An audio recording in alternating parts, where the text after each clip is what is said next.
Oi, gente! Hoje eu vim aqui contar pra vocês um pouquinho de como foi o meu isolamento social. Não esse causado pela pandemia, outro que eu vivi lá atrás, quando eu tinha os meus 14 anos, né? Começou ali, que foi gerado pelos transtornos de ansiedade que eu tive. Era ano de 2003 e eu tive a minha primeira crise de pânico dentro da sala de aula, né? Dali eu tive toque, desenvolvi o toque, desenvolvi também, eu já tinha fobia social, e desenvolvi a síndrome do pânico, né, agorafobia, enfim, transtorno de ansiedade generalizada, todos esses aí que vocês já conhecem, né, o pacote completo. E no ano de 2003, assim, quando aquilo começou, ainda era algo mais sossegado, sabe? Tipo, eu ainda conseguia mais coisas, eu conseguia ir até a escola, ver os meus colegas, falar com os professores, pegar material, porque depois que aquilo aconteceu, eu não consegui mais retornar para a escola de forma regular, né? Eu não conseguia ficar na sala de aula, enfim, mas eu ainda pisava lá para pegar materiais, fazer a minha parte, continuar estudando em casa, esse tipo de coisa. Então isso ainda era um contato que eu tinha, né? Era uma coisa boa. E durante todo aquele ano eu ainda conseguia receber visitas dos meus amigos. E isso era um ponto muito positivo, porque eu já estava muito triste pelas coisas que estavam acontecendo, por tudo que eu já estava dizendo não, por tudo que eu já estava me desvinculando na época para ficar só em casa. Aos poucos foi acontecendo o meu isolamento, não foi tipo de um dia para o outro, sabe? Tipo, tive a crise de pânico aqui e no outro dia eu já estava isolada. Não foi assim, foi muito aos poucos mesmo que isso foi acontecendo. E aí, quando foi o ano de 2004, eu tive uma piora muito significativa, o que foi assim muito estranho, né? Porque quando essas coisas começaram, na minha cabeça parecia que aquilo ia durar pouco tempo, que era uma fase que eu estava passando, que talvez fosse durar alguns meses e pronto, ia acabar e ia ficar tudo bem. Não foi o que aconteceu, né? Tipo, eu fiz o ano de 2013 na escola ainda regular, né? Tipo, em casa, na verdade, mas estava matriculada no ensino regular. E aí, pra mim, parecia que, tipo, quem sabe ano que vem eu consigo voltar a fazer tudo normal. Não foi o que aconteceu, eu piorei muito durante esse ano.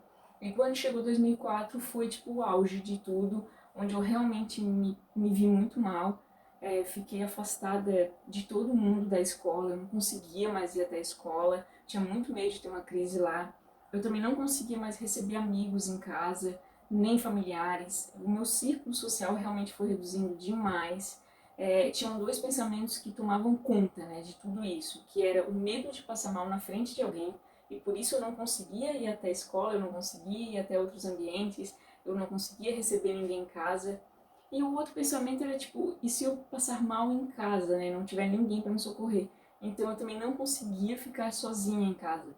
Eu estava sempre em casa com ou meu pai ou minha mãe, ou os dois, mas sempre tinha que ter alguém ali me acompanhando, né, me assistindo de alguma forma. E aquele momento foi, tipo, horrível mesmo, porque no começo eu ainda pensava, tipo, não, vou tentar então fazer coisas, né, pra me distrair, já que eu tô em casa. Aí eu tentava, eu gosto muito de estudar, tal, estudava para as coisas da escola à distância, artesanato, eu gostava muito, eu via filme, na época a internet ainda era bem assim, com o início, né, os primórdios da internet, mas estava começando ali aquela época do MSN, aí tinha o Orkut, aquilo ali também me distraía bastante, eu ficava muito tempo naquilo ali me distraindo. O YouTube só foi começar mesmo, que eu comecei a ver YouTube só em 2006, e ainda assim eram coisas bem pequenas, eu via só vídeos engraçados e tal, mas eu me distraía assim dentro de casa. Só que é inevitável que em algum momento você comece a sentir os prejuízos da depressão, assim, os efeitos da depressão no seu dia a dia. Para mim foi acontecendo muito aos poucos mesmo. Eu fui percebendo assim que eu estava dormindo mais, eu passava mais tempo no quarto, deitada. Eu fui perdendo apetite, então realmente tinham dias que não dava para comer, ou eu comia muito pouco, só para me manter mesmo, porque eu não tinha vontade nenhuma de comer, eu não podia nem olhar direito a comida. É, a, eu fui perdendo as vontades, assim, né, de fazer as coisas e tal, fui realmente ficando com pensamentos obsessivos, assim, de morte, ficava só pensando nisso. E aí quando eu vi, eu realmente estava afundada nisso da depressão. A cada situação assim que surgia, por exemplo, casamento, almoço em família, eventos assim, que eu não conseguia ir, mas eu também não conseguia deixar os meus pais irem porque eu não podia ficar em casa, aquilo me arrasava assim, total, eram as piores fases assim, os piores momentos, porque aquilo me deixava tão mal, assim, eu me sentia tão culpada por tudo que estava acontecendo e por aquilo não refletir só em mim, mas refletir nas pessoas que eu mais amava, né, que moravam comigo, que aí sim eu comecei com, por exemplo, nessas situações, tipo, não deu certo, eu não consegui ir num determinado evento e também não deixei meus pais irem. Pô, lá ia eu, sabe, para a questão da automutilação. E aí, assim, foi uma coisa que foi crescendo, né, esses pensamentos e tal, de morte, de automutilação, de suicídio, e foi tomando conta de tudo a um nível, assim, da depressão que eu dormia e acordava pensando nisso, sabe, planejando isso, bolando como seria, porque eu tinha certeza que seria assim, que eu estava chegando no fim da linha. E aquilo foi tomando grande parte do meu dia, a ponto de eu realmente paralisar, de eu não conseguir fazer outras coisas. A depressão, eu acho que foi o auge mesmo de tudo. Os transtornos de ansiedade são horríveis, um pesadelo, mas a depressão, ela veio para detonar tudo, né? Você já está isolado. Bom, você vê como é difícil, né, conviver com isolamento social agora, né, pela questão da pandemia, que as pessoas realmente extrapolaram, elas não conseguem, muitas entraram em depressão, realmente ficam angustiadas de ficarem em casa, de não conseguirem ver os amigos, sair, ter uma vida normal. Nossa, a gente está assim, tipo, vendo muitos casos de pessoas que realmente começaram a desenvolver transtornos de ansiedade a partir daí. Então você vê os efeitos, né, que tem realmente o isolamento social. Eu saí desse quadro da depressão muito aos poucos, né, do isolamento, assim, a cada coisinha que eu conseguia, cada pequena vitória, aquilo me dava muita força para continuar tentando. E aí às vezes eu tentava receber um amigo, às vezes eu tentava sair para algum evento muito pequenininho, tipo, sei lá, um bingo, um almoço em família, sempre meus pais acompanhando, alguma festinha de aniversário muito pequena e eu estava sempre acompanhada. Cada coisinha dessa que eu ia conseguindo, que eu ia vencendo, me dava pilha para continuar tentando, me dava ânimo para vencer aquilo tudo. E aí a depressão foi reduzindo, pequenininha, foi ficando cada vez menor, até que eu saí daquele quadro todo, assim, resolvi fazer um vestibular, tentar uma faculdade, e aí as coisas foram tomando um rumo e eu melhorei de vez. Mas aquele momento, assim, foram anos, né, foram uns 5 anos mais ou menos, realmente foram os piores da minha vida, assim, isolamento social muito difícil. E agora o meu recado é para você que está passando por isso hoje, né? Agora, pelo esse isolamento causado pelos transtornos de ansiedade ou pela depressão. Segura firme.